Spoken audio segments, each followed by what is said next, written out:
أشهد أن لا إله إلا الله وحده لا شريك له وأشهد أن محمدا عبده ورسوله أما بعد فأعوذ بالله من الشيطان الرجيم بسم الله الرحمن الرحیم۔ تمام معزز مہمان السلام علیکم ورحمۃ اللہ وبرکاتہ۔ اللہ تعالیٰ آپ سب پر ہمیشہ سلامتی نازل فرماتا رہے۔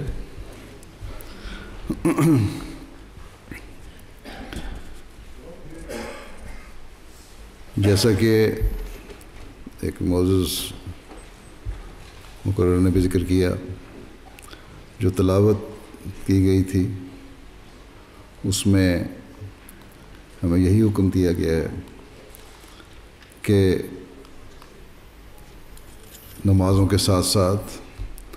تمہیں نیک کام کرنے چاہیے، اور اصل نیکی یہی ہے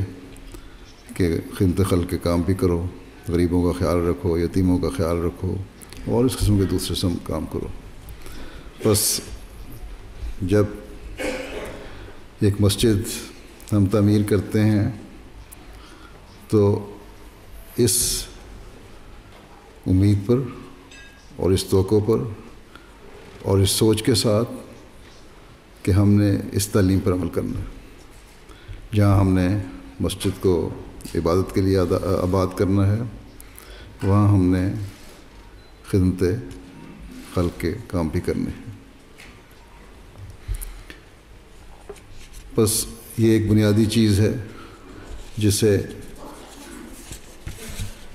ایک احمدی مسلمان ہر وقت اپنے سامنے رکھتا ہے، اور یہی وجہ ہے کہ دنیا کے غریب ممالک میں ہم خدمت خلق کے بہت سے کام کر رہے ہیں۔ جہاں ہماری مساجد بن رہی ہیں، وہاں ہمارے اسکول بھی بن رہے ہیں، ہمارے ہسپتال بھی بن رہے ہیں، بلکہ ایسے غریب ملک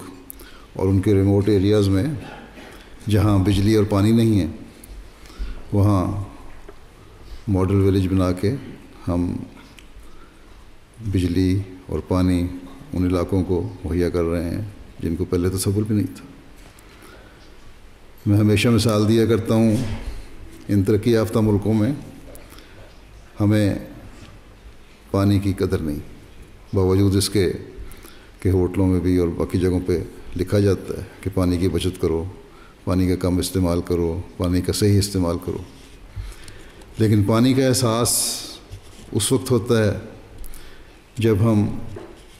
ان غریب ممالک میں، افریقہ کے ممالک میں، دور دراز کے علاقوں میں جائیں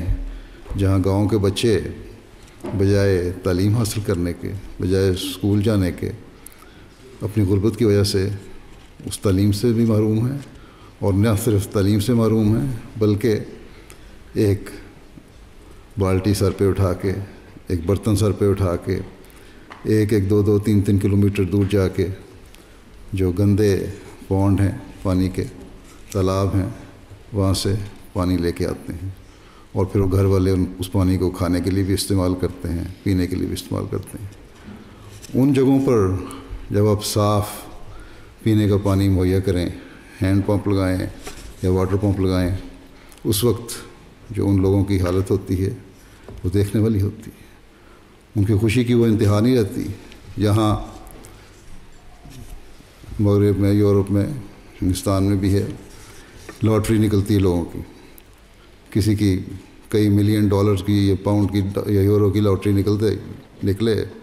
تو وہ بڑا خوش ہوتا ہے اور چھلانگے لگا رہا ہوتا ہے۔ لیکن اگر آپ اس احساس کو محسوس کریں جو ان غریب بچوں کو وہاں صاف پانی ان کے گھر کے دروازے کے سامنے مہیا ہونے پہ ملتی ہے، تو لگتا ہے کہ ان کی کئی ملین یورو کی لاٹری نکل آئی ہے۔ بس یہ وہ احساس ہے جو ہمارے دلوں میں ہے، اور جس کے لیے ہم جہاں اللہ کی طرف لوگوں کو بلاتے ہیں وہاں خدمت خلق کے کام بھی کرتے ہیں۔ اور یہی چیز ہے جس کے لیے بانی جماعت احمدیہ کو اللہ تعالیٰ نے اس دنیا میں بھیجا، اور بانی اسلام حضرت محمد مصطفیٰ صلی اللہ علیہ وسلم کی پیش گوئیوں کے مطابق بھیجا، کیونکہ بانی اسلام نے یہ فرمایا تھا کہ ایک وقت آئے گا جب دنیا میں جتنے مسلمان ہیں ان کی اکثریت اسلام کی اصل تعلیم کو بھول جائے گی، اور اس وقت ایک شخص آئے گا اللہ تعالیٰ کی طرف سے جو اسلام کی صحیح تعلیم کو ریوائیو کرے گا، دوبارہ قائم کرے گا، اور صحیح اسلامی تعلیم دنیا میں پھیلائے گا۔ اور یہی کچھ ہم نے بانی جماعت احمدیہ سے سیکھا۔ انہوں نے فرمایا کہ شدت پسندی، دہشت گردی، جہاد، جنگ یہ کوئی اسلام نہیں ہے۔ اصل اسلام یہی ہے کہ تم بندے کو خدا سے ملاؤ یا اپنے آپ کو خدا سے ملاؤ، اور اسی مقصد کے لیے انہوں نے کہا کہ میں آیا ہوں۔ دوسرے ایک دوسرے کے حق ادا کرو، اور یہ دو چیزیں ہیں جو جماعت احمدیہ کی تعلیم کی بنیاد ہیں، اور یہی چیزیں ہیں جس کو آگے مسیح موعود کی خلافت لے کے جا رہی ہے۔ ایک خلافت کی دنیا میں بہت مشہور ہے جو داعش کہلاتی، جس نے دنیا میں فساد پھیلا دیا، جس نے دنیا میں دہشت گردی ہر طرف پھیلائی ہوئی ہے، نہ صرف مغرب میں بلکہ اپنے ممالک میں، عراق میں، سیریا میں اور دوسرے اسلامی ممالک میں سینکڑوں ہزاروں لوگ بلا وجہ قتل کر دیے۔ وہ خلافت نہیں ہے، کیونکہ وہ صحیح اسلامی تعلیم پہ نہیں چل رہی، اور وہ خلافت ہو بھی نہیں سکتی کیونکہ وہ اس طریقے کے مطابق نہیں آئی جو بانی اسلام صلی اللہ علیہ وسلم نے بیان فرمایا تھا اور جو پیشگوئی فرمائی تھی، کیونکہ صحیح خلافت اسی وقت آنی تھی جب اللہ تعالیٰ کے بھیجا ہوا مسیح موعود آنا تھا، مہدی موعود آنا تھا، اور اس کے بعد پھر اس کام کو اس نے جاری رکھنا تھا جس کام کو کرنے کے لیے اللہ تعالیٰ نے اسے بھیجا تھا، اور وہ جیسا کہ میں نے بتایا اللہ تعالیٰ سے بندے کو ملانا اور ایک دوسرے کے حقوق ادا کرنا ہے۔ بس یہ ہے بنیادی فرق حقیقی خلافت اور غیر حقیقی خلافت میں، اس کو ہمیشہ یاد رکھنا چاہیے۔ اس لیے اسلام کی تعلیم سے کسی بھی غیر مسلم کو ڈرنے کی یا اس کو کے لیے کسی قسم کا تحفظ رکھنے کی ضرورت نہیں۔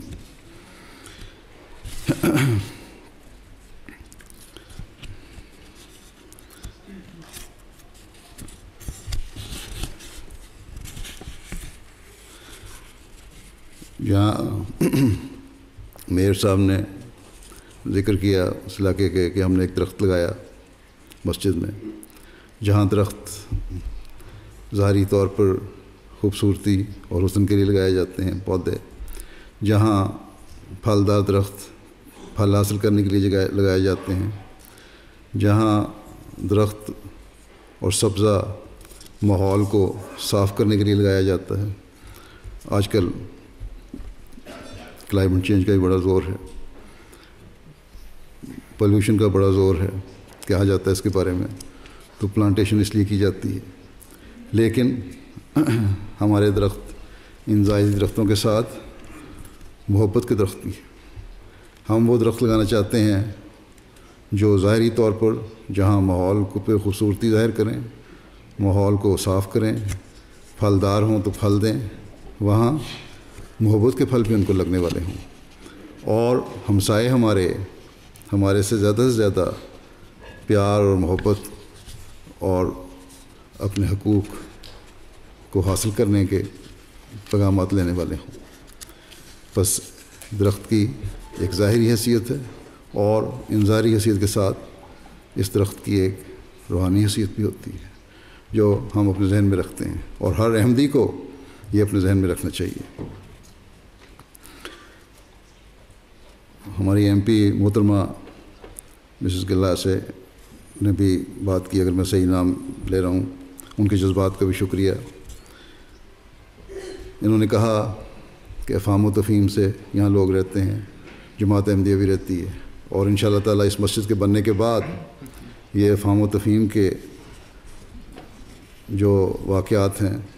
اسلام افہام و تفہیم کی جو حالت ہے، اس میں مزید بہتری پیدا ہوگی انشاءاللہ تعالی۔ ہم دنیا میں ہر جگہ اختلافات کے خلاف آواز اٹھاتے ہیں، ہم دنیا میں ہر جگہ دہشت گردی کے خلاف آواز اٹھاتے ہیں، اور ہم یہی چاہتے ہیں کہ دنیا ایک دوسرے سے اختلافات کرنے کے بجائے محبت اور پیار سے رہے اور آپس میں مل جل کر رہے۔ مذاہب، مختلف مذاہب ہیں دنیا میں، بلکہ ہمارے ایک مسلمانوں کے ایمان کے مطابق تو اللہ تعالیٰ نے دنیا کے ہر قوم میں نبی اور اپنے فرستادے بھیجے جنہوں نے اللہ تعالیٰ کا پیغام پہنچایا،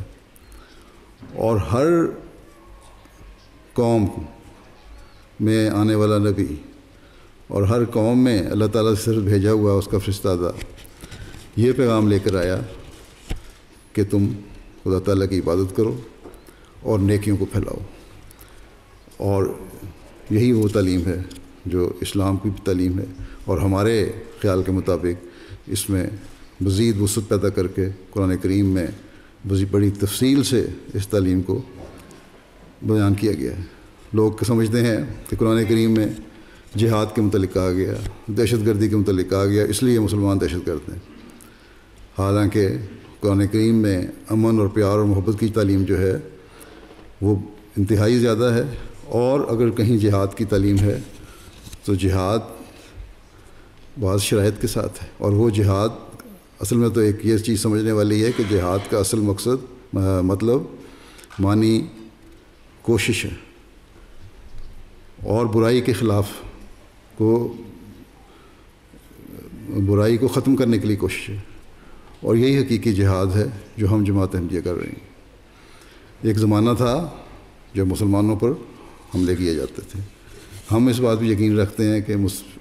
حضرت صلی اللہ علیہ وسلم کے زمانے میں آپ نے کسی پر زیادتی نہیں کی، بلکہ آپ پر جب ظلم و زیادتی کی گئی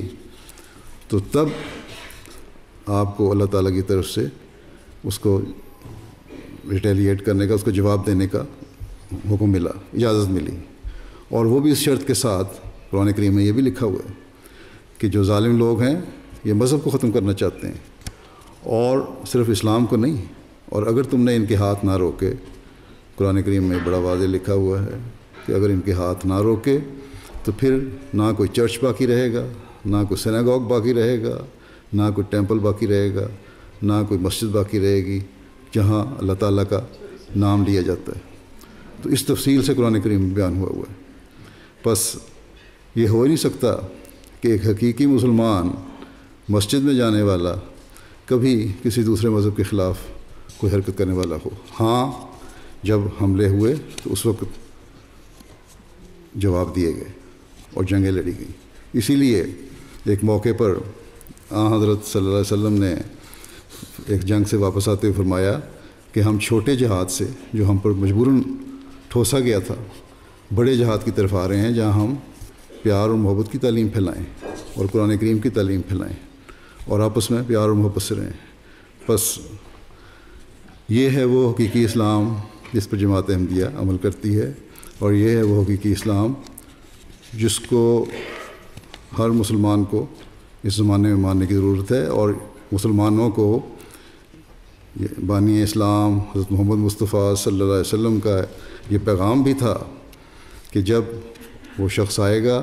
جو اسلام کی صحیح تعلیم کو بیان کرے گا اور پھیلائے گا، تم اس کو مان بھی لینا۔ بس جماعت احمدیہ کہ اگر یہ تعلیم ہے کہ محبت سب کے لیے، نفرت کسی سے نہیں، تو یہ کوئی نئی تعلیم نہیں، بلکہ یہ وہ تعلیم ہے جو اسلام کی بنیادی تعلیم ہے اور جو قرآن کریم میں بیان ہے، اور جس کو مسلمان علماء اپنے ذاتی مقاصد اور مفادات حاصل کرنے کے لیے توڑ مروڑ کر پیش کرتے ہیں، اور مسلمانوں کو اتنی توفیق نہیں کہ خود دیکھیں کہ حقیقی تعلیم کیا ہے، اور یہ غلط لیڈرشپ ہے جس نے ان کو غلط رستوں پر ڈال دیا ہے، اور صحیح اسلام کی لیڈرشپ وہی ہے جو بانی اسلام کی پیشگوئی کے مطابق آئی، اور اب جماعت احمدیہ اس کو لے کر آگے چل رہی ہے۔ بس یہ ہے اسلام کی بنیادی تعلیم، یہ ہے مسجد کا مقصد، اس لیے ہمارے ہمسائے بھی اگر ان کے کوئی تحفظات تھے تو ان کے تحفظات ختم ہو جانے چاہیے کہ مساجد کا مقصد جہاں عبادت کرنا ہے وہاں لوگوں کے حقوق ادا کرنا ہے اور ہمسایوں کے حقوق ادا کرنا ہے، امن اور سلامتی کا پیغام پہنچانا ہے۔ اسلام کا مطلب ہی امن اور سلامتی ہے، اور ہم اس یقین پر بھی قائم ہیں قطع نظر اس کے کہ کسی کا کیا مذہب ہے اور یا کسی کا مذہب نہیں ہے، تب بھی ہم اس خدا پہ یقین رکھتے ہیں جو رب العالمین ہے، یعنی تمام لوگوں کا رب ہے، وہ جو اس نے کے قوانین ہیں اس کے تحت جہاں وہ ظاہری چیزیں مہیا کرتا ہے مذہب کے ماننے والوں کو، وہاں ظاہری چیزیں مہیا کرتا ہے مذہب کے نام ماننے والے کو بھی۔ جو ہمارے ایمان کے مطابق انسان کا حساب مرنے کے بعد ہوگا، اس لیے ہمیں کوئی حق نہیں پہنچتا کہ اس دنیا میں کسی کے بارے میں فیصلہ کریں کہ کون کیسا ہے۔ ہاں، صحیح پیغام پہنچانا، پیار اور محبت کا پیغام پہنچانا، اللہ تعالیٰ کی طرف آنے کا پیغام پہنچانا، یہ ہمارا کام ہے جو ہم کرتے چلے جا رہے ہیں اور انشاءاللہ کرتے چلے جائیں گے۔ اور امید ہے مجھے کہ اس مسجد کے بننے کے بعد یہاں کے رہنے والے احمدی پہلے سے بڑھ کر اس کام کو کریں گے، پہلے سے بڑھ کر جہاں مسجد میں آ کر اپنی باتوں کا حق ادا کرنے والے ہوں گے، وہاں اپنے ہمسایوں کا، اپنے دوستوں کا، اپنے ساتھیوں کا بھی حق ادا کرنے والے ہوں گے، اور ہمیشہ